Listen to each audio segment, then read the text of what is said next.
Je vous parle aujourd'hui en conclusion des 7 lois de la nature. J'en parle tout le temps. Pour que vous compreniez que pour le négro-africain, c'est ça Dieu. C'est dans la nature. La première loi, c'est la loi du mental. Ça veut dire que tout ce que vous voyez, tout ce que vous voulez faire, visualisez-le, vous le voyez, vous voyez que c'est déjà fait, vous le faites, mentalement, vous l'avez fait. La deuxième, c'est la correspondance, c'est l'amour. Il faut aimer son prochain. Les Africains ne s'aiment pas. Pas du tout. Mais la preuve est là, allez à l'hôpital, vous n'avez pas l'argent, vous allez mourir, Madame Ketcha. C'est les Africains qui vous regarderont mourir. C'est pas l'amour, ça. Donc la deuxième loi de la correspondance, les Africains ne l'observent pas. Ni la première d'ailleurs. Les Africains attendent toujours qu'il y a un Dieu qui est au ciel qui va les aider. Ils n'observent aucune loi de la nature. C'est pour ça qu'ils sont ce qu'ils sont. La troisième loi, c'est la vibration. C'est la loi de l'intelligence. C'est-à-dire que vous êtes à distance, je vous parle. C'est la télépathie, c'est la téléphonie qui vient de là. C'est la troisième loi de la vibration. Vous vibrez au même diapason avec les autres. C'est ce que les Juifs font. Ils vibrent tous au même diapason. Parce qu'ils ont compris la nécessité de cette loi. Et c'est pour ça que attaquez-vous à un seul juif. C'est toute la meute et la cohorte juive qui va se ruer vers vous. Les abeilles ont aussi la même politique.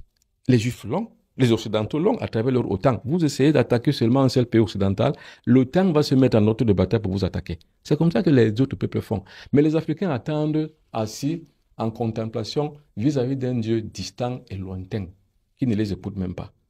Il faut donc en sortir, c'est ce que je dis. La quatrième loi, comme je viens de le dire, c'est la dualité. Tout ce que vous faites, Madame Ketcha, il y a un pour, il y a un contre. Vérifiez toujours ce qui est positif et ce qui est négatif. Et en cela, donc, vous allez réussir. La cinquième loi, c'est la loi du temps. Gbagbo a dit, le temps, c'est l'autre nom de Dieu. Dieu, c'est le temps. Chaque chose est faite selon son temps, à son moment, à son niveau et chaque chose. C'est pour ça que je dis pour les négro-africains, nous ne sommes plus à l'heure de la victimisation, c'est passé. Ne me dites plus, ne vous réveillez pas le matin, venez me dire que la France a fait ceci, la France a fait cela. Je vous répondrai que la France est dans son rôle. Et comme je l'accepte, nous l'acceptons ainsi, nous sommes dans le rôle de proie. Mais c'est comme ça. Or, la proie qui se nerve et qui émotivement dénonce et se victimise, messieurs, est une véritable proie éternelle. Et c'est ça les Africains. Et c'est pour ça que je dénonce ça. Je dis que non, il ne faut pas dire aux Africains chaque fois qu'ils sont des victimes. Non, nous ne sommes pas des victimes. Nous sommes des cons. Maintenant, quand vous dites à l'Africain que si cela vous arrive, c'est parce que vous êtes un imbécile, un idiot, un con, un vaurien et un sous-être humain, c'est pour lui permettre de changer. Et quand je dis changer, ça ne veut pas dire qu'on dit que j'ai changé, non. Ce sont des états de conscience supérieurs. Il faut y accéder. C'est ce que les autres peuples ont fait, c'est ce que les Juifs ont fait, c'est ce que les Chinois, les Asiatiques ont fait. Nous, on doit le faire. Nous, on le fait parce que moi, je le fais avec ceux qui viennent à mes séminaires et avec ceux qui participent avec moi à l'éclosion d'une nouvelle conscience spirituelle à travers Astra, qui est la plateforme de résistance et de transformation.